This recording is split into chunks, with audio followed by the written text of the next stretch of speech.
so high I'm hypnotized. What's up is down, what's left is right.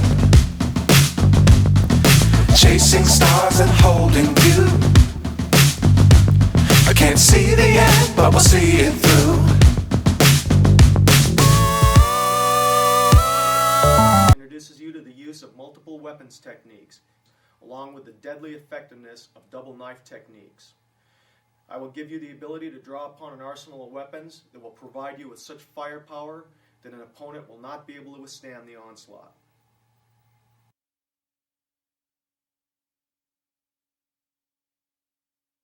Now that we've reached the third evolution in the Combat Karambit series, I'm going to mention a few things here that will become relevant to what we're going to do in the advanced techniques section, and also when we get on to the fourth series.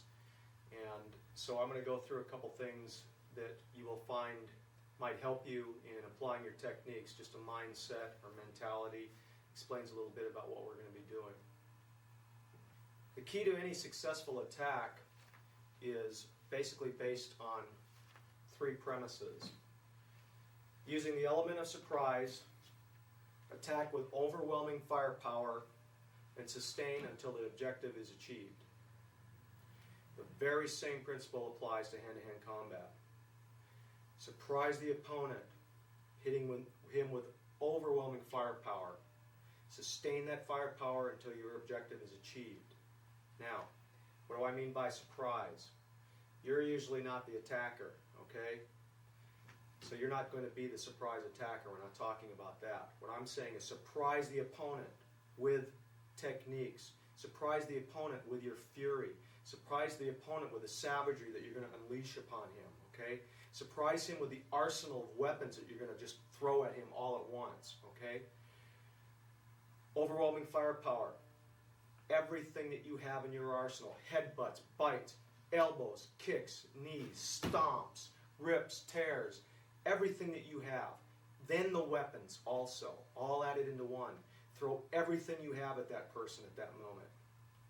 Sustain until the objective is achieved. You have to have an objective. If you're out here with no end result in mind, you're going to get blown to the ground. Your objective, number one, is to survive, but your main objective has to be the utter destruction of the opponent.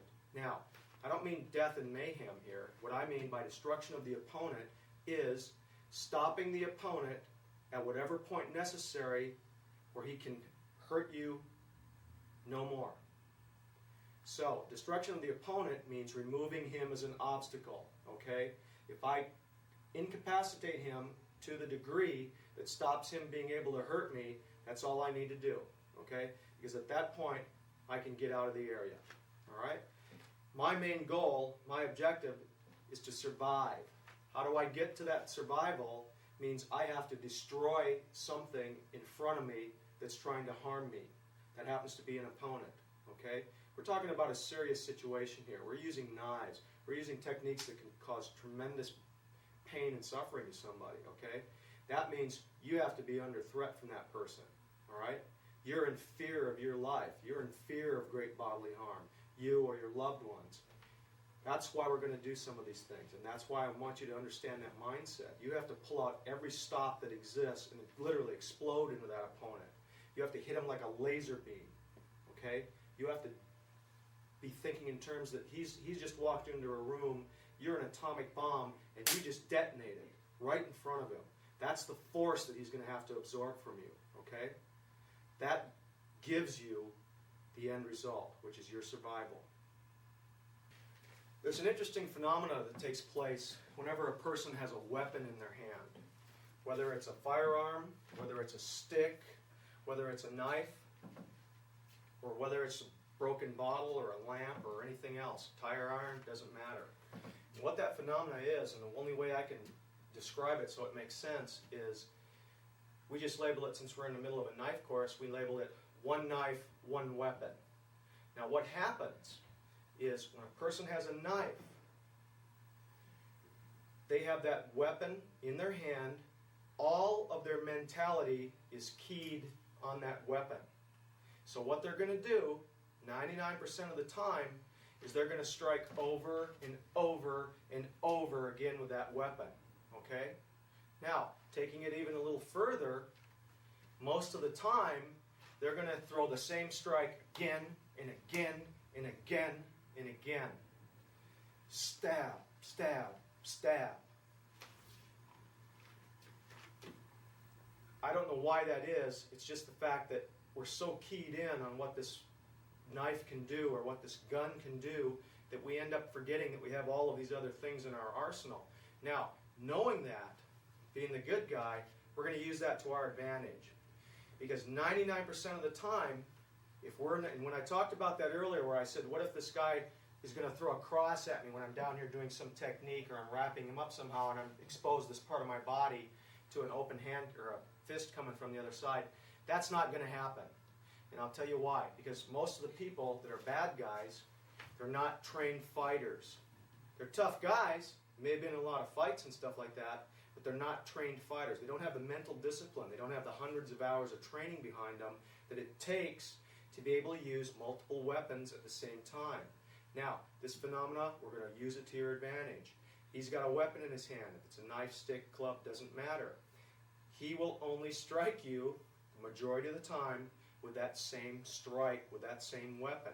He isn't going to be out here slashing, headbutting, kicking, punching, elbowing, stabbing. He won't be doing any of that. It'll be thrust, thrust, thrust, whack, whack, whack, stab, stab, stab. It'll be that over and over again. Now, you guys ever watch a hockey game? Interesting phenomena. They'll sit and punch each other, but a lot of times they'll get a hold of the guy's shirt and they'll hang on and it'll be this. Boom, boom, boom, boom, boom. I've seen a lot of fights where a guy gets another guy in a headlock. Boom, boom, boom, boom, boom. What ends up happening is it's the same strike over and over and over again. You magnify that when you put a weapon in your hand. That's the only thing this guy's going to hit you with. He's not going to be throwing multiple techniques. What I'm going to do is I'm going to teach you how to be aware of that. I'm going to teach you how to unleash your mentality so that you can use multiple techniques. Because that is what we're talking about when we mention overwhelming firepower. Everything's going to come out of this guy. That's the key to the advanced techniques in this tape. Multiple weapons, simultaneous actions. That's going to be the two watchwords for this third course that we're going to put you through. You have to start thinking in terms of, because I have a knife in my hand, doesn't mean I don't have punches, doesn't mean I don't have headbutts, doesn't mean I don't have bites, doesn't mean I don't have elbows, doesn't mean I don't have knees, doesn't mean I don't have stomps, doesn't mean I don't have kicks. All right? Now, the key is this. When I talked in one of the courses here earlier about teaching a boxer how to throw combinations, it's going to be very, very hard for you to fight off the urge to keep striking with the one weapon again. When I start talking about combinations, think in terms of this. When they started professional kickboxing, all the karate guys, tough guys, got into kickboxing. What's the first thing we found out? Nobody wanted to kick. They just wanted to punch. It was so bad that they had to make a rule that forced the guys to throw at least 7 kicks around. And here we had Taekwondo guys with their fantastic kicking abilities, and we had Kung Fu guys with their spinning kicks and all of that good stuff. Put them in the dang ring, nobody kicked. Went to boxing with a few kicks thrown in, if the guy could think about it, and it usually only started in the first part of the match, because by the time we got to the 3rd or 4th round, they were so darn tired they couldn't throw kicks even if they wanted to. What I'm getting at is, even guys that practice this stuff for hundreds of hours didn't have the ability to put together a continuous flow where they were throwing punches, kicks, and combinations continuously. All right? Multiple weapons, simultaneous actions. Everything has to start happening here. What we're going to do is we're going to introduce you to some of those concepts so that you can actually turn a passive block into an active defense. Okay? You can turn a passive block into an active defense. You can turn an active defense into an active offense. I'm going to show you how. One of the key factors to being able to use these types of techniques effectively is a very important point. What we call it is presenting the least vulnerable target. Okay? Now, what do I mean by that? Well, simply to illustrate it, let's just say if you've ever been a backpacker, or if you've hiked out in bear country, and you might have talked to a ranger, or you might have even seen it on the Discovery Channel or whatever, but what is the thing that a ranger will tell you to do to survive a bear attack? I mean, an actual attack. I'm not talking about avoiding an attack, but I mean once the bear is actually starting to take bites out of you. But what they tell you to do is they tell you to curl up in the ground in a fetal position, protecting the front of your body and exposing your back. Now, there's a reason for that. Your buttocks, the backs of your thighs, your shoulders, the back of your skull, and the back of your rib cage, they're all pretty benign areas to be attacked in. Okay? There are vital areas down here. Your spine runs up and down your back. Your kidneys and everything can be accessed from the lower back. But the point is this. As opposed to the front, where you have your eyes, you have your major blood vessels, you have all of your major arteries running along the inside of your body. Everything takes place here, okay? The rib cage is designed to protect the internal organs. It's better designed in the back to protect them than it is in the front. So, the key to what we're doing here is presenting the least vulnerable target, because you have to be close enough to that guy to strike him, which means you're close enough to him so that he can strike you. If he's in range, then I'm in range. Now, I'm going to show you what that means. Okay, I'm going to illustrate what I'm talking about here so you kind of understand what I meant by presenting the least vulnerable target. Now, people are going to say, and I've run into this in the courses and all that, and we always have a bunch of skeptics in the beginning, we end up with true believers at the end of the class. And what it is people say, you know, what are you doing? You're closing the distance on a guy who's got a knife. Okay? Well, that's foolish. Why would you do that? You're getting closer to someone who has a weapon.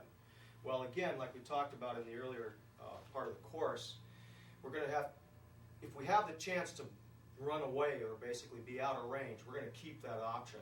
But we're talking about, I don't have to teach you how to run away. I'm talking about what do I need to teach you if you are in range. Okay? Well, if you're in range, you have to get inside that range. Okay? So basically, there's outside of the range, there's in range, and then there's inside the range. If you think of it in terms of artillery fire, if the enemy is shooting artillery shells at you and you're out of range, they can't reach you, you really don't have to worry about it. But if you have to cross over to get to the enemy, you have to cross through being in range. You have to cross through no man's land. Okay? Once you get through no man's land, you're inside the range where the fire is no longer effective. Now, are you going to want to go back out through no man's land again to get out of range? No. You're going to want to stay inside the range and engage the enemy and take away their firepower. That's what we're talking about here. You have already been attacked. You are in the fight. He's here. He's got a weapon. You have to engage him. All right? Now, what I'm going to show you is, very simply, if Mike throws a thrust, and I block it, and I jam inside, and I wrap up tight to him, now, he doesn't have the option of striking me on the inside anymore, because I've got him locked out. I've got his body positioned against mine where he can't get me from the front. I'm presenting the only target to him right now is my back, okay? That is my least vulnerable target. Now, let's see what Mike can do with that knife against my back. I've got him wrapped in tight. Yes, he can wing me with that knife, okay? But he can't do it with great power. He can't do it with great power, and he's hitting me up here in the rib cage. He's not hitting me down here in the kidney area, okay? Number two, I wouldn't be just standing here next to him, okay? Because the minute I engage somebody, my motion is continuous. So if I engage in here, I'm going to start to take him down, okay? So I'm not going to stand there and give him the option of stabbing me in the back. If you think of it in terms of a an NFL quarterback who has dropped back into the pocket and he's ready to fire a pass, and there was a safety blitz that he didn't see coming, and all of a sudden that guy hit him at full speed, it's going to blow that guy off his feet, and his pass is not going to be accurate. Well, it's the same thing here. He throws a thrust, boom, I jam in, I've got him moving around. He's not going to be able to attack me with much force. He may get a couple little shots in. Chances are they're going to slide off my ribs, and if they do hit me in the lung, so be it. It's better to get hit in the back here and maybe get a small puncture in the lung than to take something in this area here. That's what I mean by presenting the least vulnerable target. All right, I'm going to show you the differences between passive defense, an active defense, and an active offense. Okay? I'm going to illustrate a few different principles here. Mike's going to throw a straight thrust at me, and I'm going to show you a classic passive defense.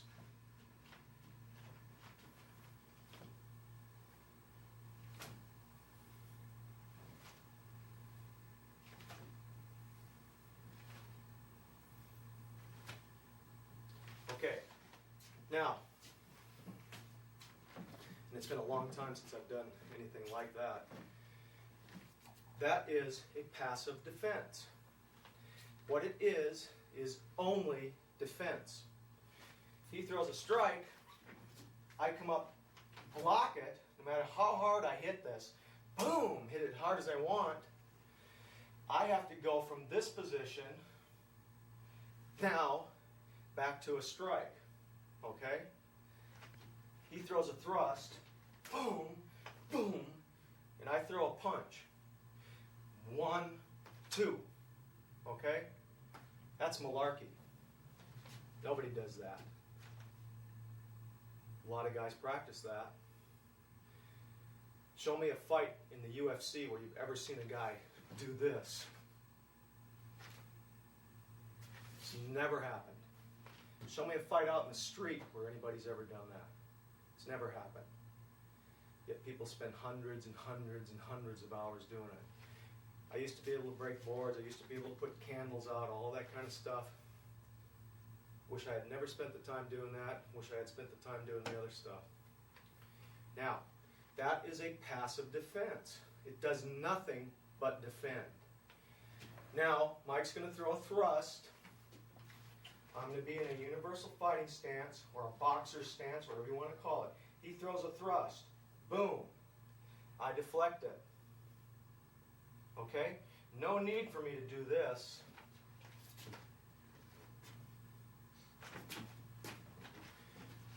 He throws a thrust. Boom. My hand moves from here to here. Boom. That's all the movement. Throw it again. It's not pushing it out here. It's stopping right here at my shoulder. Okay? That's still a passive defense. But this type of defense is much more efficient because it allows us to go to an active offense. So now I'm going to get 2 shots for the price of 1. I'm getting defense and I'm getting offense at the same time. Because now, Mike throws a thrust and I'm hitting at the same time.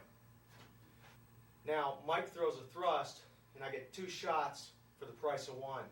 Okay? He throws a thrust.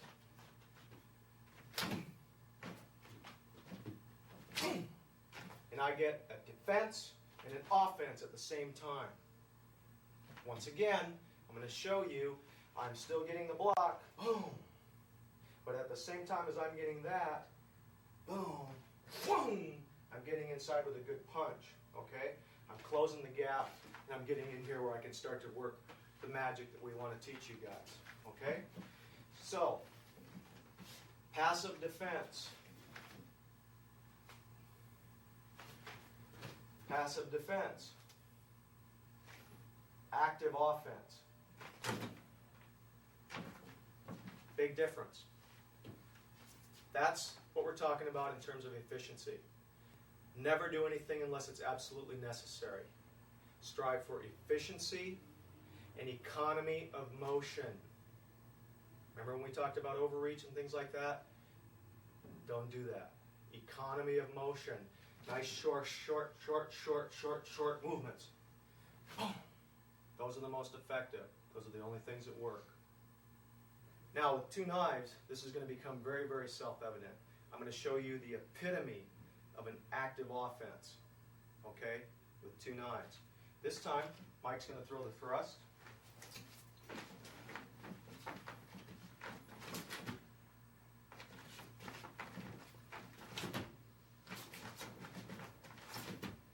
So now, what's happening now is as he throws the thrust, my first move is a cut.